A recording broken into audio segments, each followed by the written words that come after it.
नमस्कार दोस्तों, आज के हमारे इस वीडियो में हम आपके लिए संतोषी माता की व्रत कथा लेकर आए हैं।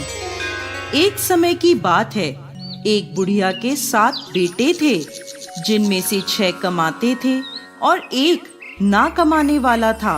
वो बुढ़िया 6 बेटों को अच्छा खाना बनाकर खिलाती, पर 7वें को उन सब का बचा कुचा झूठा खाना खिलाती थी। और वो भोला भाला अपनी माँ की इस चालाकी को समझ नहीं पाता था। एक दिन वो अपनी पत्नी से बोला, मेरी माँ मुझसे बहुत प्यार करती है। तो उसकी पत्नी बोली, वो तुम्हें सबका बचा कुचा खाना खिलाती है। इस बात पर उसे विश्वास नहीं हुआ।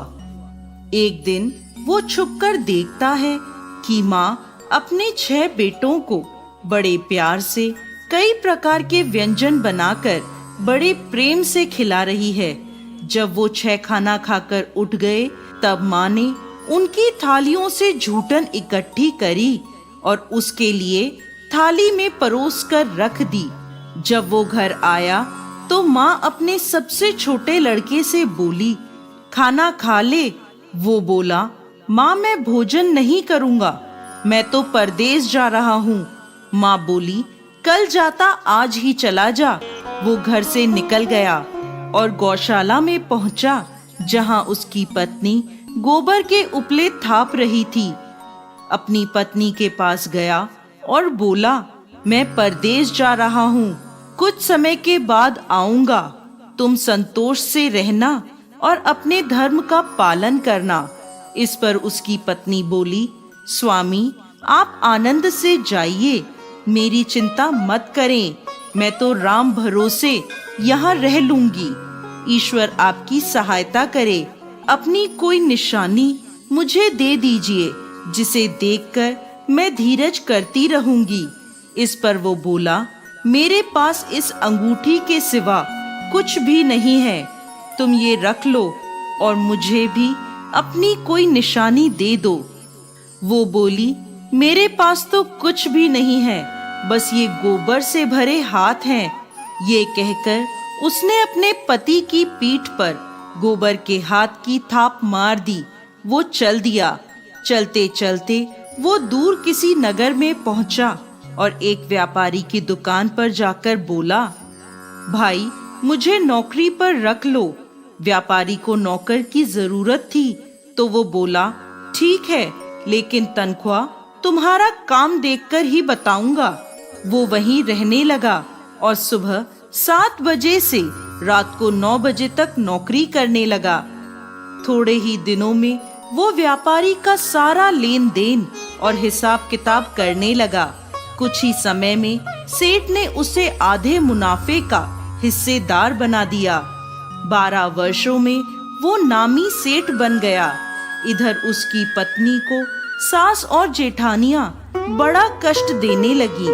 उसे लकड़ी लेने जंगल में भेजती, भूसे की रोटी देती, फूटे नारियल में पानी देती। वो बड़े कष्टों से जीवन बिता रही थी। एक दिन जब वो लकड़ी लेने जा रही थी, तो रास्ते में उसने देखा एक मंदिर में कुछ औरतें व्रत कर रही हैं और कथा सुन रही हैं। तो वो पूछने लगी, ये क्या व्रत कर रही हो? इसे करने से क्या होता है और ये कैसे करते हैं? तब एक स्त्री बोली, ये संतोषी माता का व्रत है, इसे करने से मनवांछित फल प्राप्त होता है और गरीबी, मन की चिंताएं, मुकदमे, कलह, रोग आदि सब नष्ट होते हैं। संतान सुख, धन, शांति और मन पसंद वर मिलता है और दूर गए पति के दर्शन होते हैं। उन्होंने उसे व्रत की विधि बता दी। उसने रास्ते में सारी लकड़ियां बेच दी और उन पैसों से गुड़ और चना खरीद लिया और व्रत की तैयारी कर संतोषी माता के मंदिर में पहुंची और माता से दुखी होकर विनती करने लगी, माँ मैं अज्ञानी हूँ और बहुत दुखी हूँ, मैं आपकी शरण में हूँ, मेरा दुख दूर करो माँ। अब वो हर शुक्रवार ऐसा ही करती। एक दिन माता को उस पर दया आ गई।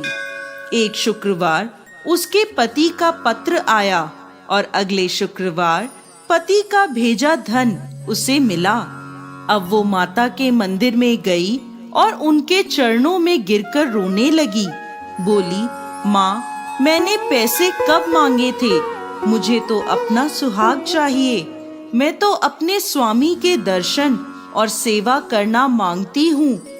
तब संतोषी माता ने प्रसन्न होकर कहा, जा बेटा, तेरा पति जल्द ही आएगा। वो प्रसन्न होकर घर गई और कामकाज में लग गई। उधर संतोषी माता ने स्वप्न में उसके पति को पत्नी की याद दिलाई और घर जाने को कहा। वो बोला, माँ, मैं कैसे जाऊं? परदेश की बात है, लेन देन के कई हिसाब बाकी हैं। माँ बोली, सवेरे उठकर मेरा नाम लेकर घी का दीपक जलाना और फिर दुकान पर बैठना। सवेरे उठकर उसने वैसा ही किया। देखते ही देखते सारा लेन देन साफ हो गया और धन का ढेर लग गया। वो खुश होकर घर की ओर रवाना हो गया। उधर उसकी पत्नी रोज लकड़ी लेने जाती और संतोषी माता की पूजा अर्चना करती। एक दिन वो बोली, माँ, आज ये धूल कैसी उड़ रही है? माँ बोली, बेटी, तेरा पति आ रहा है। तू लकड़ियों के 3 ढेर बना, एक नदी के किनारे रख आ, एक यहाँ रख दे और तीसरा अपने सर पर रख ले। तेरे पति के दिल में इस लकड़ी के गट्ठर को देखकर मोह पैदा होगा और घर जाकर आवाज लगाना, सासू जी, लकड़ियों का गट्ठर लो, भूसे की रोटी दो और फूटे नारियल में पानी दो। आज मेहमान कौन आया है? उसने वैसा ही किया। घर गई, आंगन में लकड़ियों का गट्ठर रखकर बोली, सासू जी, लकड़ियों का गट्ठर लो, भूसे की रोटी दो और फूटे नारियल में पानी दो। आज मेहमान कौन आया है? ये सुनकर सास दौड़ी दौड़ी बाहर आई और अपने कष्टों को भुलाने के लिए कहने लगी, बेटी, तेरा पति आया है। आ, मीठे भात का भोजन कर और गहने और कपड़े पहन। इतने में उसका पति बाहर आया और उसके हाथ में अपनी दी अंगूठी देखकर माँ से पूछने लगा, माँ, ये कौन है? माँ बोली, बेटा, ये तेरी बहू है। पूरे 12 बरस हो गए ये दिन भर घूमती फिरती है, कोई कामकाज भी नहीं करती। तुझे देखकर नखरे कर रही है। वो बोला, माँ, मैंने तुम्हें और इसे दोनों को देख लिया है। अब मुझे दूसरे घर की चाबियां दे दो, मैं उसमें रहूंगा। माँ बोली, ठीक है, जैसी तेरी मर्जी। और माँ ने चाबियों का गुच्छा पटक दिया। बेटे ने अपना सामान दूसरे घर में रख दिया। देखते ही देखते उनके राजा के समान ठाट बाट हो गए। अगला शुक्रवार आया। वो अपने पति से बोली, मुझे संतोषी माता के व्रत का उद्यापन करना है। वो बोला, खुशी से करो। वो तैयारियों में लग गई। उसने जेठ के लड़कों को जीमने बुलाया। पीछे से जेठानियों ने अपने बच्चों को सिखा दिया, तुम खाने के बाद खटाई मांगना, जिससे उसका उद्यापन पूरा ना हो।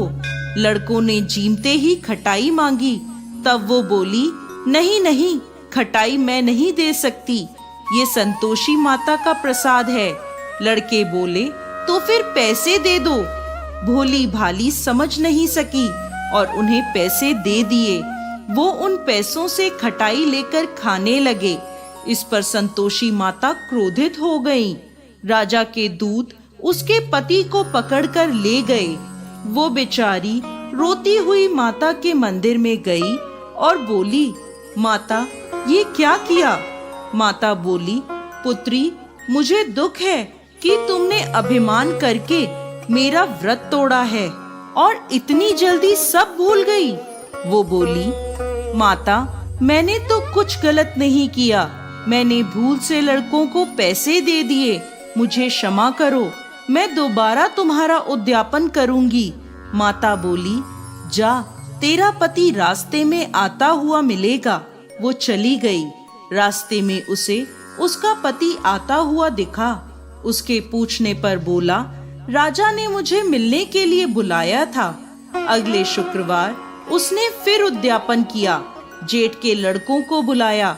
जेठानियों ने फिर उन्हें सिखा दिया। लड़के भोजन के पहले बोले, खटाई मिलेगी? तब वो बोली, खटाई नहीं मिलेगी। अब उसने ब्राह्मण के लड़कों को बुलाकर भोजन कराया और दक्षिणा दी।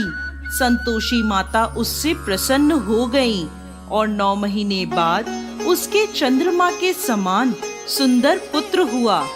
वो अपने पुत्र को लेकर रोजाना मंदिर जाने लगी। एक दिन संतोषी माता ने सोचा, ये रोज यहाँ आती है, आज मैं इसके घर जाकर इसका ससुराल देखती हूँ। ये सोचकर संतोषी माता ने भयानक रूप धारण करा। गुड़ व चने से सना मुख, सूंड के समान होठ, जिन पर मक्खियां भिनभिना रही थी, ऐसी सूरत में वो उसके घर गईं। दहली में पांव रखते ही उसकी सास बोली, देखो कोई डाकिन आ रही है, उसे भगाओ वरना किसी को खा जाएगी। सभी घर वाले भागकर घर की खिड़कियां और दरवाजे बंद करने लगे। तभी उसने ऊपर की खिड़की से देखा तो वहीं से चिल्लाने लगी, आज मेरी माता मेरे घर आई हैं, आज मेरी माता मेरे घर आई हैं। उसकी सास बोली, पगली, किसे देखकर उतावली हुई है, बच्चे को भी पटक दिया। बहू बोली, माता जी, मैं जिन संतोषी माता का व्रत करती हूँ, ये वो माता हैं। ऐसा कहकर उसने सारी खिड़कियां और दरवाजे खोल दिए। सबने संतोषी माता के चरण पकड़ लिए और विनती कर कहने लगे, हे माता, हम मूर्ख हैं, अज्ञानी हैं, पापी हैं। आपके व्रत की विधि हम नहीं जानते। आपका व्रत भंग कर हमने बहुत बड़ा अपराध किया है। हे जगत माता, हमारा अपराध क्षमा करें। माता बहुत खुश हुई। हे संतोषी माता, जिस प्रकार आपने बहू को फल दिया, वैसा ही इस कहानी को कहते, सुनते और हुंकार भरते सबको देना। दोस्तों, संतोषी माता को संतोष, सुख, शांति और वैभव की माता के रूप में पूजा जाता है। माता संतोषी भगवान श्री गणेश की पुत्री हैं। इनका यह व्रत करने से धन, विवाह, संतान आदि भौतिक सुखों में वृद्धि होती है। ये व्रत शुक्ल पक्ष के प्रथम शुक्रवार से शुरू होता है और 16 शुक्रवार तक व्रत कर इसका उद्यापन किया जाता है। गुड़ और चने का भोग माता को लगाया जाता है। ये व्रत करने वालों को खट्टी चीजों को ना ही खाना चाहिए और ना ही हाथ लगाना चाहिए। बोलिए संतोषी माता की